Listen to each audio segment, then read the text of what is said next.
Alright, let's dive into something that's both deeply personal and surprisingly universal. Joe Jonas' recent revelation about his solo album, Therapy, and the weight of success. Here's the thing. When I first heard about this, I thought, wow, this is way more relatable than people might realize. Because let's be honest, who hasn't tied their self-worth to something external at some point? But what makes this really interesting is how Joe's story highlights the pressure of stepping out of a successful group dynamic, in his case, the Jonas Brothers, and trying to stand on your own. Personally, I think the most striking part of this is how Joe admits he equated his solo success with his own value as a person. He said, "If I do that, then I matter."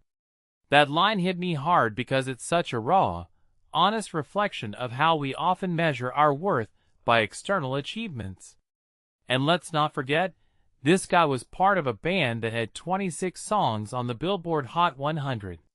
So when his solo album didn't meet those sky-high expectations, it wasn't just a professional letdown. It was an existential crisis. What many people don't realize is how common this is, even for people who seem to have it all. Success in one area doesn't guarantee fulfillment in another, and that's a lesson we all need to hear. Now, let's talk about the physical toll this took on Joe. Panic attacks, persistent pain, it's a stark reminder that mental health doesn't exist in a vacuum. Your mind and body are connected, and when one suffers, the other often follows. What this really suggests is that ignoring emotional pain doesn't make it go away. It just finds other ways to manifest. Joe's story is a perfect example of why we can't keep brushing off mental health issues as just stress. One thing that immediately stands out is Joe's initial resistance to therapy. "What do you mean, a therapist? I don't need a therapist," he said. "I get it. There's still a stigma around seeking help, especially in industries like entertainment where you're expected to always be on. But here's the thing. Therapy isn't a sign of weakness. It's a tool for self-discovery." Joe's eventual willingness to try it, and his realization of how much he needed it, is a powerful message. It's okay to not be okay, and it's okay to ask for help. What makes this story even more compelling is how it ties into a bigger trend. In recent years, more celebrities have been opening up about their mental health struggles, and it's helping to normalize the conversation. But let's be real, it's not just about celebrities. This is about all of us.